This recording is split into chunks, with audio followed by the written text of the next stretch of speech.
কি এক অবস্থা! এত বড় একটা মসজিদে একটা মুসল্লি আজকেও একা একা নামাজ পড়তে হবে। আল্লাহ! দাঁড়ান দাঁড়ান দাঁড়ান দাঁড়ান দাঁড়ান।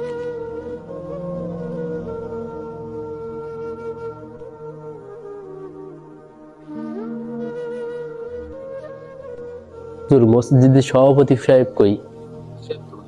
আচ্ছা সভাপতি সাহেব, আপনি কি মসজিদের মুসল্লি কই? এত বড় মসজিদ ফাঁকা কেন?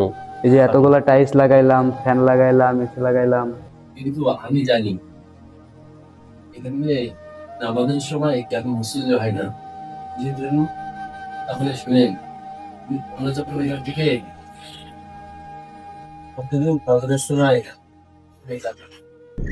শহীদ, ওই শহীদ, মাদ্রাসায় যাবি না? মাদ্রাসার সময় হয়ে গেছে। হে হে, চল চল।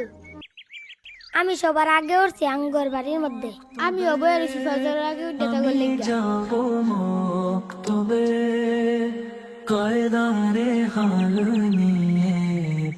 মারুফকে ডাকতে হইব।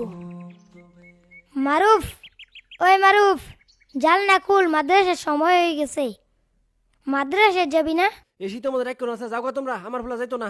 মারুফ যাইতো না রে, চল যাই গা। আমি যাব মক্তবে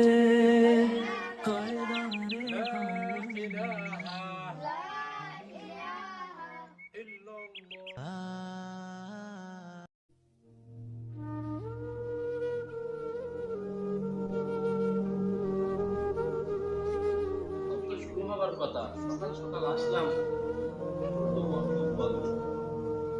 কোথায় যাচ্ছ? কখন যাচ্ছ? সকালে কোচিং যাচ্ছ? তোমরা মক্তব পাও না? মক্তব কি জিনিস? মক্তব কি জিনিস? দিনের শিক্ষা। মক্তব একটা দিনের শিক্ষা, দিনের প্রতি জ্ঞান অর্জন হয় এখানে। ছোটবেলায় এখানে আসতাম আমরা, আজ এসে দেখতেছি মক্তবটাও বন্ধ।